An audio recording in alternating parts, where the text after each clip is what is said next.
You're listening to Experience Imagination, a themed entertainment design podcast presented by Falcon's Creative Group. Every episode, we discuss a new topic with a panel of creative professionals. Hi, I'm Cecil McPuri, President and Chief Creative Officer of Falcons. Hi everyone, this is Abhinav Narayan, the moderator for the episode, and this is part 2 of our conversation about Halo Outpost Discovery. This is going to be a slightly longer episode than what you're normally used to. In addition to another panel discussion from our own in-studio members, we have the good fortune of being able to be joined by not one, not two, but 3 different special guests throughout our conversation. We will be joined by a few folks from 343, as well as our client, Herschend Live, and we'll finally at the end be joined by Melisa, the actress who portrayed the AI Gabriella in Outpost Discovery. Let's go ahead and jump into our in-studio discussion. I am joined by Jason, Claudio, and Rick. I'll let them introduce themselves, starting with Jason. I'm Jason Ambler. I'm Vice President of Falcons Digital Media. I'm Rick Morris, the Director of Sound for Falcons. And I'm Claudio Gonzalez. I'm the CG Supervisor at Falcons.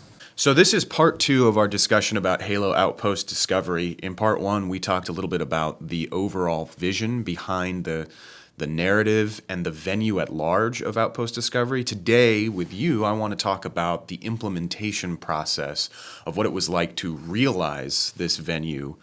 So my first question is, how do you even go about staging a project that has so many different mediums of storytelling?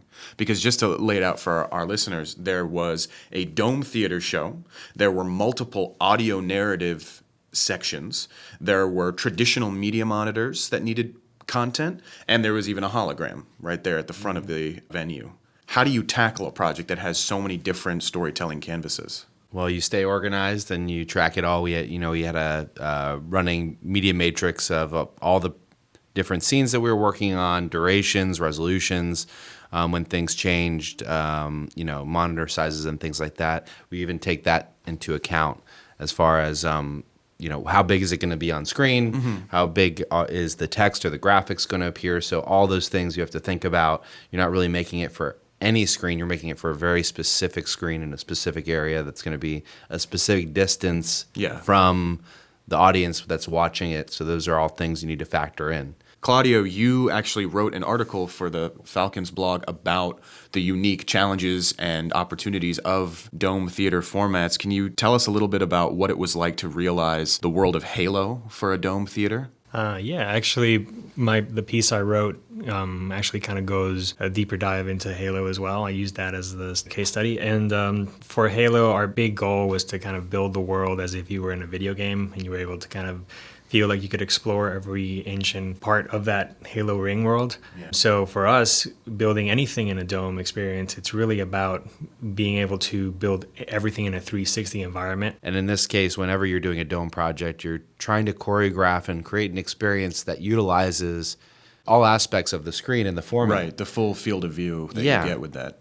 And so putting things above you and going behind you and passing you are all things that we think about, and even choreographing action of hero elements and items that can come into frame and where they come from and how do your eye track. And the great thing about working on projects like this is that you don't really get a chance to go to the venue and see it until it's built. And you're working on this content months in advance. So that gives us the opportunity to explore all the new technology that's out there, to be able to pre-visualize how it's going to look once it's built. That's why we use real-time game engines to build the venue, project all the media on there. That way we can kind of sit with the directors and really choreograph all the action, as Jason was saying. So it's very exciting for anybody who likes to use the latest tech, because you're creating the media content like you would any other traditional media piece. But then it's also, how do I get a chance to put myself in that action as early as I can to make sure that everything is working right. Also, I feel like when it comes to a rich, fantastical universe like the science fiction world of Halo, I feel like sound is such a crucial glue that connects everything together. And when you have a franchise that's been going on this long, there are bound to be some very iconic sounds. So my question for you, Rick, is how do you balance the clarity of information that the guest needs to understand with the emotion of a Halo-based experience? How do you balance that throughout the process? Well, first of all, I had to understand what the emotion was in Halo. My kids played Halo, but I never did myself. So I was a little bit behind on the lore, but once I started finding out about it, it was like, I love this. It's such a great background and lore that's involved in this. I got to say, you, Abhinav, and Andreas Lazarette, and even Ben, helped so much because you guys were the Halo guardians, the ones that knew these games inside and out and what music was used where. So that was the thing, is finding out that a lot of the nice, easygoing, emotional down music is actually during some of the biggest battle scenes. Yeah, Which that it's is a strange, totally but it different works. kind of way of bringing out emotion, and it's very cool. So being able to implement that and getting the guidance from you guys to what sounds are authentic, what are not, and all the sounds that 343 provided. And then we get inside the ring, which is a totally new environment, and nobody's ever been in there before. So at that point, I'm free to just create new sounds, which is really cool. I mean, there's quite a bit of audio throughout Outpost, not just the ring experience, but even just surrounding the ring experience. You have 3 5-minute pre-shows essentially That and are all audio-based that while you're is- looking at a physical prop. Yeah, it's an entire audio experience, and for us, we had a script, but I think Rick and I both talked a lot about creating more of a novella, kind of audio novella, so to speak, where you're listening to a narrator, but you're hearing what she's talking about in the background, and I think that was very successful. And there were some all these artifacts that we had to bring to life that were inside the venue. And one of the challenges too was because it's a traveling show and they can't take a lot of acoustics with them and barriers and things like Right. that to isolate sound. It was decided to use headphones for ring all 3 experience. pre-shows and for the dome experience itself. Right. So then it's getting into binaural sound to make you feel like you're actually there. So that was a really cool challenge that I think turned out really well. My favorite thing to this day, Rick, I don't know if you've seen this, but it was making the rounds on social media, were just tons and tons of photographs and video clips of people staring in absolute horror at that flood infection form while they're listening to it. Their headphones are on. They're just you can tell that they're hearing that exact piece. I did see some of that, and one of the cool things we did too was the flood sounds that you hear are actually behind you. So you're looking at this thing, but you're hearing something behind you. It's like, okay, is there something really there? Literally hairs on the back of your neck. Yeah. And that's a really interesting way to play with sound and directionality and create immersive sound. Especially leaning into the binaural headphones, we were able to create things that were directional and have meaning behind them. That was a good example. Great. Thank you so much, guys. Let's go ahead and jump into some of our special guest conversations. We had the good fortune of being able to sit down with 2 gentlemen from 343 Industries, the video game company that is home to the Halo universe. I'll go ahead and let them introduce themselves. My name is Jeremy Padnode, and I'm one of the writers on the franchise team, and I worked on Outpost Discovery. And I am Tyler Jeffers. I technically am a creative producer for the franchise team, and I was one of the creative leads and worked with multiple partners on Outpost Discovery as well. Awesome. Thank you so much again for joining us. We really appreciate this. No problem. Yeah, our pleasure. Could you tell us a little bit about how this project came about? How was Outpost Discovery born? We were looking at the location-based entertainment space because we felt that it was an area that Halo hadn't explored before, and obviously there's benefits in that area of bringing an IP to something like that. The other conversation that I had with other folks on the team was that we also wanted to try and recreate some of the magic that we had in Halo Fest, which was a fan event we had on PAX West back in 2011. One of the coolest things that we loved about Outpost Discovery is that it is technically official canon in the Halo universe. Was that something that you knew you wanted Outpost Discovery to be right from the start, or did that kind of evolve as the vision evolved for the venue? I feel like it was our goal almost immediately. Like our team, the franchise team, kind of always looks at projects and unless it's super outlandish, I feel like one of our first boxes that we want to check is we need to make this feel legit within our universe. Yeah. We do the same thing with encyclopedias and with different manuals that we pull out. We try to pull it in and draw it into the universe so that the voice, the sound, the tone, all of that feels consistent with what people would experience when they go into a game. So the tricky thing for us was that the headspace of this is a real world event happening in real time in Orlando or Anaheim, and then still trying to give kind of a rough window of your imaginary kind of this is when it's happening. Future. Right, this is when it's happening. Yeah, and I think it's also rewarding for ourselves and also the fan base in that everything that is a project of ours is contributing to the overall story of Halo as opposed to just having these buckets of outlier things that don't really add anything to the universe, for lack of a better term. There's a magnetic effect, I think, on our team in particular because our team engages really across the board everything that the franchise does, where we try to reconcile it with the existing lore and see where we can fit it in to add more meaning to it. So when Outpost Discovery was actually realized, what were some of your experiences being there at the event? So the first time I saw it was Thursday. I walked into the space as they were setting it up. And I think I sent Tyler a message saying, it looks like it's happening because we had been working on it for about a year and a half. And a lot of the stuff that we'd been working on is, Word documents and PDFs with mock-ups. And we would go out and visit partners. We worked with some amazing partners, Herschend and different spots in Orlando and Atlanta, Studio 41B, and seeing some of this stuff come together, like the physical props and the containers. Yeah. There were layers of introduction I think we had to the project well before, but to see it all comprehensively in one space, it was overwhelming for me to see stuff. And I was really glad that the quality level and accuracy and consistency to the story, the feeling, the aesthetics of Halo shined in this project. The partners we worked with were amazing, and we had an awesome team on this end that really was great. And so I was thankful for how it came together, but it was overwhelming when I saw it first. Like I have the luxury that a lot of people don't know who I am, so I was able to mix in with the majority of the crowds and go through. And having those experiences was incredibly humbling. And to kind of reflect on all the hard work that all of us and all of our partners had done over the course of years, to then see it like not only realized, but then have people react in the way that we'd all hoped they would was inspiring. Like I can't wait to do it again, even though I'm exhausted. I'd love to get your thoughts on some of the new characters and vehicles that we saw realized at Outpost Discovery, including the new AI, Gabriella.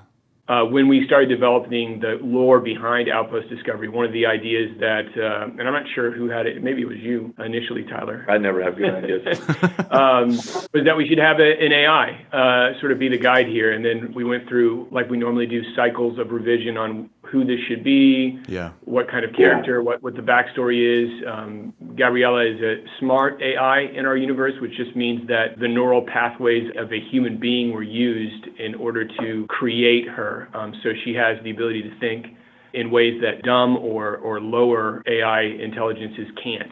She's got a personality. She's got a history to some degree because her donor had one. And that's kind of where we started with her. What else am I leaving out, Tyler? Not a lot. I knew that we needed something to be a consistent interaction and, for lack of a better term, the face of Outpost for all the guests. And it was actually great to have your team, Falcons, come on board to support the vast majority of that content where she was, interacting with guests, because it was very straightforward for us to be like, okay, we need to cast this person. And then your team took filming and all of that stuff in one foul swoop, as opposed to us essentially having to have like multiple partners coming in and doing various versions of that. And like the consistency level and everything was absolutely perfect for what we wanted to achieve with her. I'm personally really excited about with Outpost Discovery, and it's specific to what Falcons created, was the amount of content and kind of new and old things we were able to bring back to life or bring to life within the ring experience. Right. Line wolves, space whales. Yeah, everybody, there's always a ripple of excitement whenever we even hear the word the space whales, the sky leviathans. Absolutely. Like all of that stuff for us was a labor of love, and we were so thrilled to be able to get you guys to commit to recreating some of that stuff. Like the Blind Wolf, I'm trying to think, we had, like, the 3D asset we had was not great. Yeah, we have all these creatures that have lived, and some of them you see when you play the games, some of them you don't, but lived on these rings, and we have books that basically talk about these installations holding these massive reserves of creatures and stuff like that. So to have a space where we can actually flesh that out a little bit was really cool. I mean, and you could argue that the ring itself is a bit of a character that we provided new look at within that experience as well. Like the interior ring exploration was, again, something we wanted to really do, and worked with you at Falcon's Treehouse to develop what that look and feel was, and overall the narrative and stuff. And I thought it came out really great. I thoroughly enjoyed that. I've watched that thing so many times, and I still see something new every time. I know I was personally thankful for your work and the work that your team did on bringing some of those elements into a very fluid story that not only was being told and communicated in a way that made sense and was coherent and had a beginning and an end, but also that was being told in Gabriella's unique voice.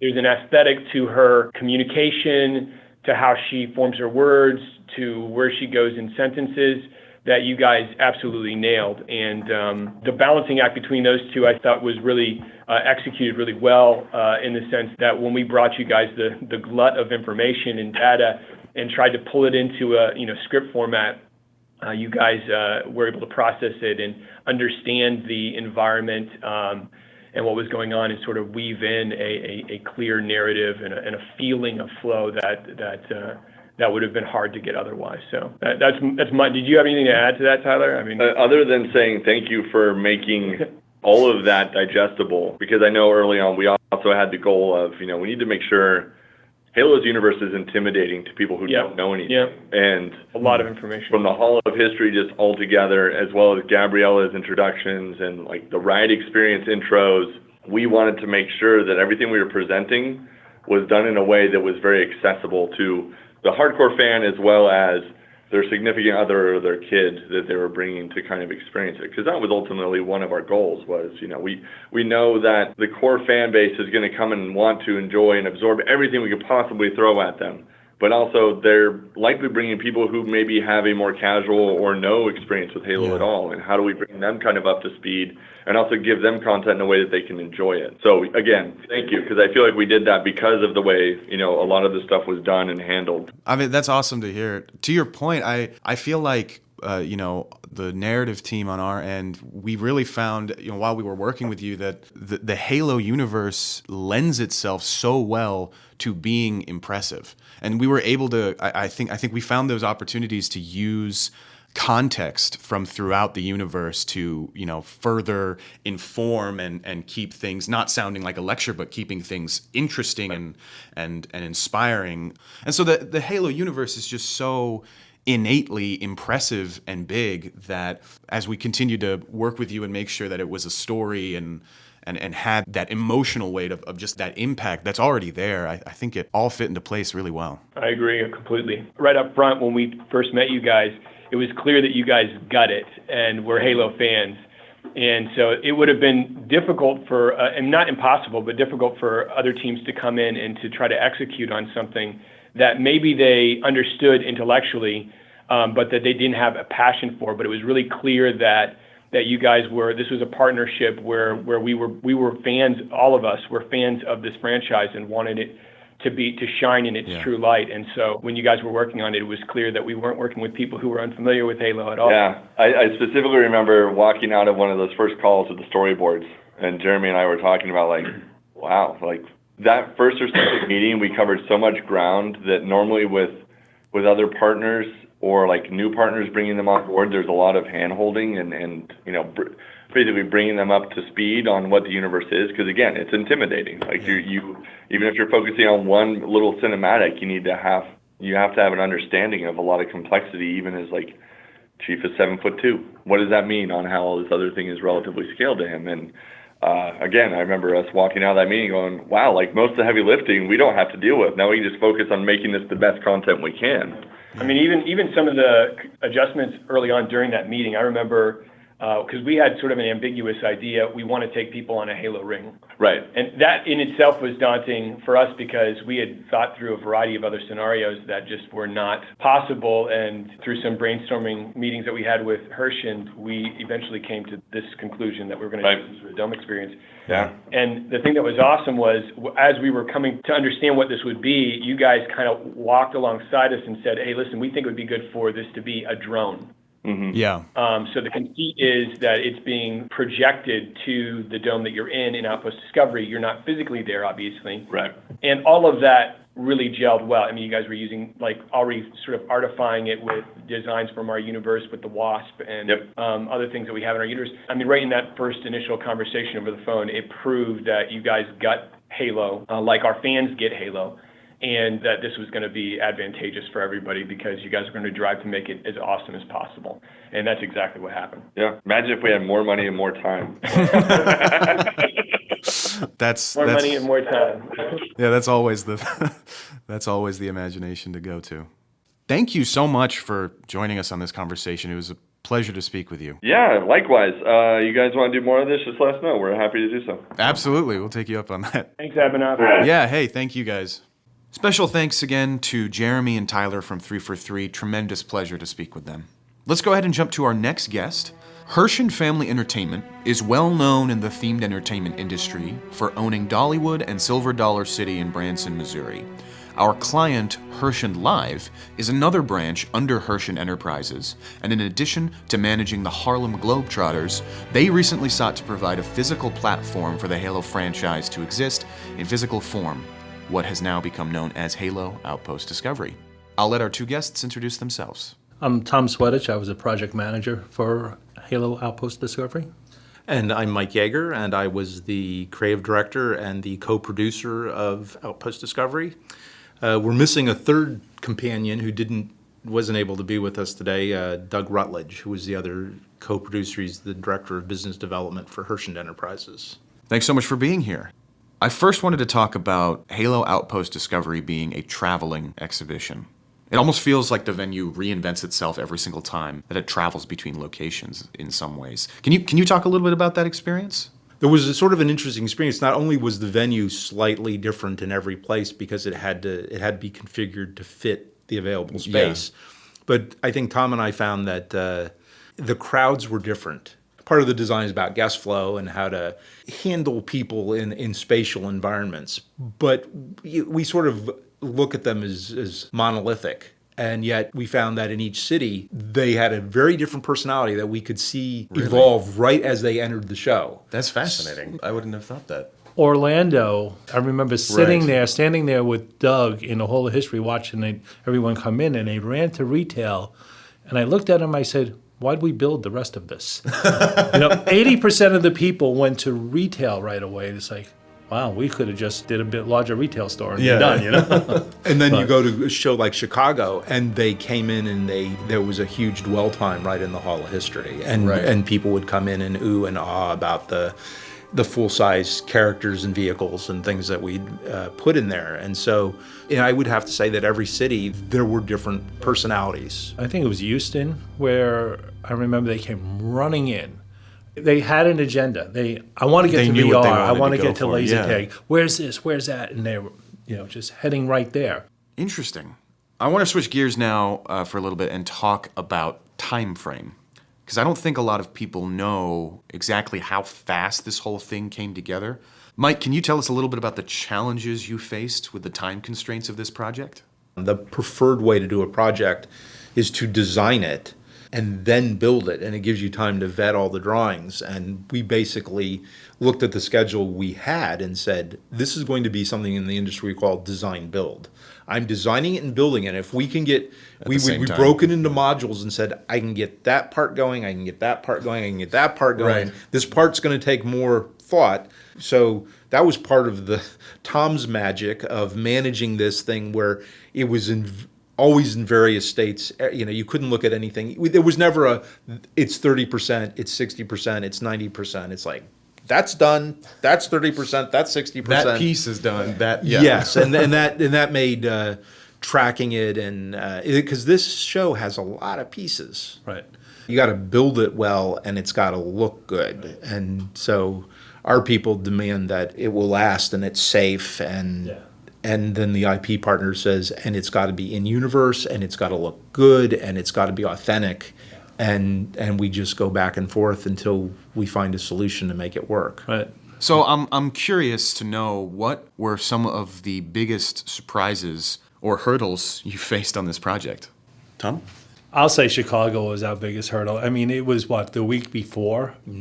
They told us, oh, those containers, those two 40-foot containers, are too heavy to go on the second floor. Right. So, and Chicago is a venue where the convention space is multi-storied. Right. So they had the sports memorabilia downstairs, and we were lucky enough that they didn't use up all the space, and they gave us space. Now, understand that Jason Smith, who was the event director, and I went to Chicago twice and sat with the facility and said, this is what we're doing, this is what we have, gave them the weights of everything we were doing, or approximate weights. And like I said, the week before, oh, you can't put those on the second floor. Wow. It's like, what? Yeah. Another thing in Chicago was where we went to put retail. We looked at the floor, and the floor was not in a good condition, where it was sloping, and we realized we wouldn't be able to set up our retail. It was going to fall over. We have a very large back wall that supports all the merchandise, so when you're standing in line, you can see what you'd like to get. And so we had to rotate that entire thing 90 degrees, but it didn't fit. So we're like, Wow. all right, start working in the middle, and Tom and I will be back in 5 minutes. And we're we're off in a corner with both our computers on, and I've got a pretty good graphic representation of the plan that I can move around, and Tom's got a program that he's not running CAD, but he's got a program where he can measure, and we're swapping data and figuring out, okay, we can build out this much of it and reconfigure the other pieces, and then we go back and tell everybody, okay, This is it? here's where we're going. And we're waving our hands and talking through it, because at this point we're on the show floor and we don't have a printer or anything to pull anything up. The best we could do sometimes is show people something on it. We could text something to our phone and hold up and go, can you make it look like that? And this is how many days before opening in Chicago? This is we started load-in was Tuesday, so this is probably Wednesday. Before Friday opening. Yes. Yeah. Oh my gosh. Yeah. So the show That year one. show in Orlando and the show in Anaheim, the last show, I would say there was a pretty significant evolution operationally and spatially of how we, and I think it was for the better by the end. What were some of your favorite experiences at the actual Outpost Discovery event? The most enjoyment I received, I thought, was when we opened the door and we saw the people come in. And like we talked about earlier, Some of them are running. some are running, but a different experience at each show. Like Mike said, it was, I think, Chicago, where their jaws just dropped walking into the Hall of History. And Houston, where they were set in their mind where they want to go. And Orlando, again, Straight to retail. They just knew about retail and they were going there. So it was a different experience each time. And Falcons did a magnificent job on the dome. That was phenomenal. You know, people just raved about that. VR, people loved that. Everyone had their own little excitement. And I would echo that. That was my favorite part, was watching people and interacting with people. Yeah. I think the one guest that I saw that caught my eye the most was when Melisa, who played Gabriella, came. So the last time I saw her was in a studio with you guys. Right. And we shot all the pre-show videos and the welcome show hologram. videos. All the hologram pieces for the Gabriella module at the entry. And she never saw any of those pieces come together. So I think it was a big surprise to her to see how much of an influence her character had, because it truly became the soul that knitted all the experiences together. Right.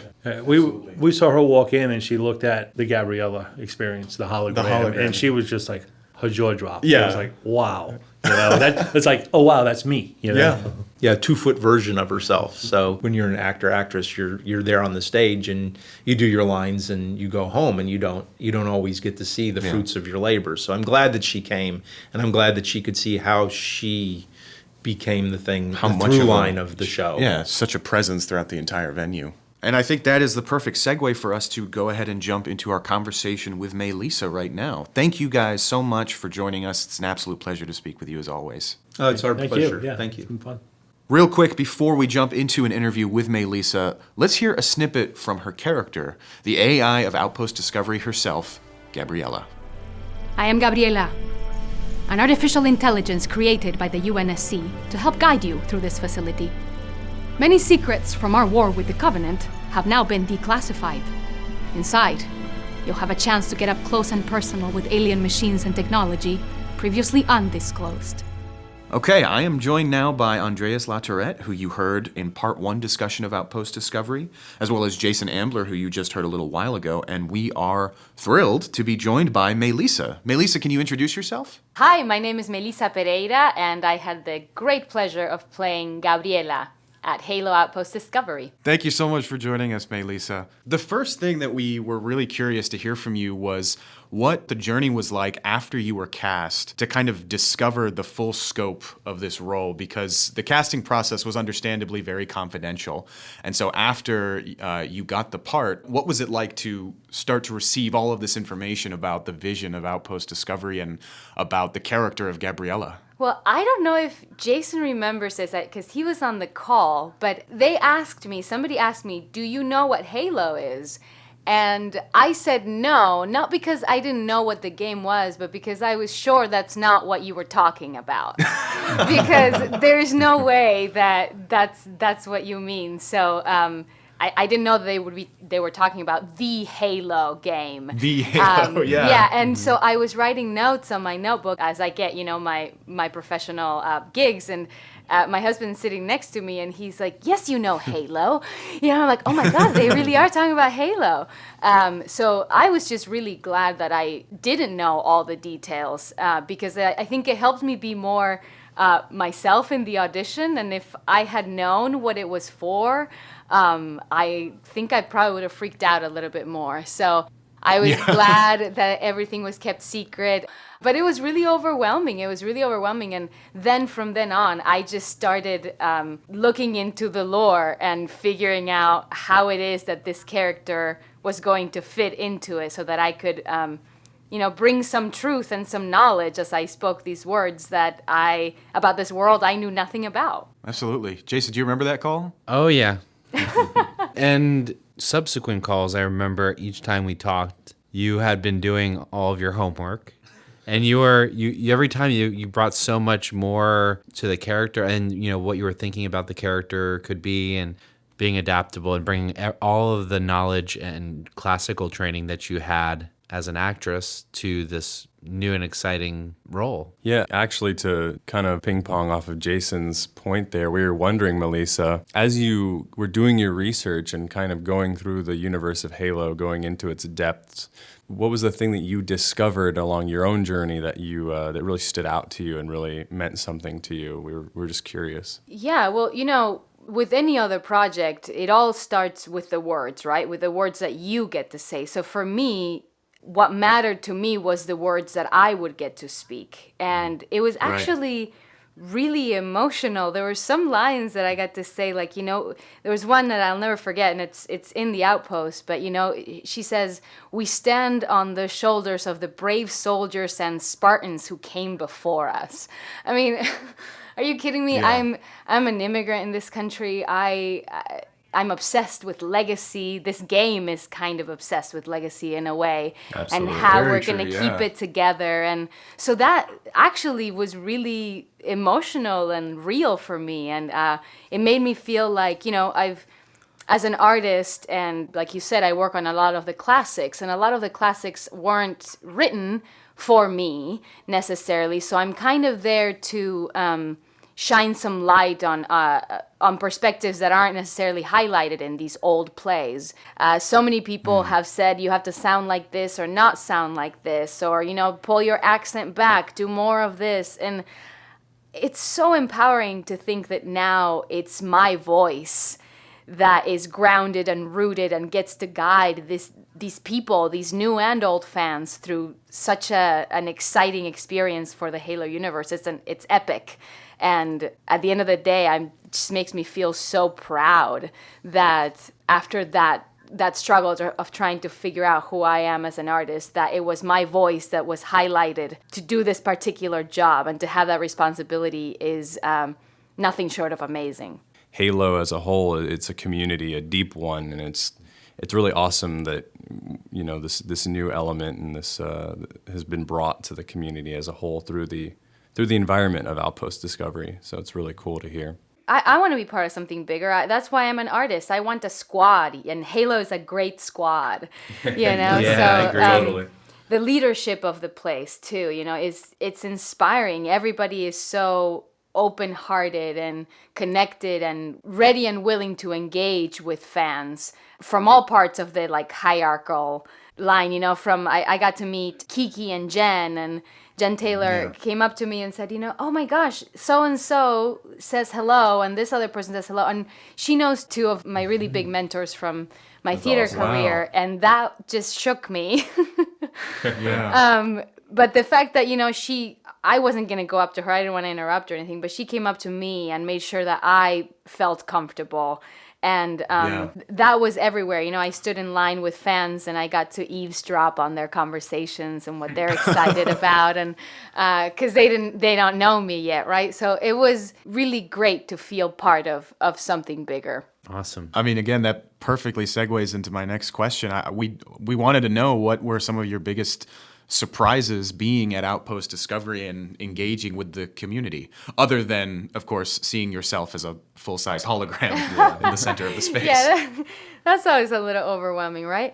I don't know that I have words for what a cool experience it was to walk through that space, other than I just felt so proud and I felt giddy almost. And it was cool to actually feel I was so embraced. Rick walked me through the entire place and showed me everything and told me a little bit about how things were put together and made and why and how. And I just felt so taken care of. And at the same time, even though this was a new experience for me, to not feel out of place in a place where I felt like I should have felt out of place.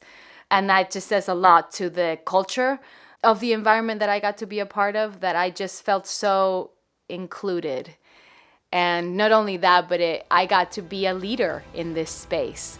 And I love that. And I'm very humbled by the whole thing. I was very grateful.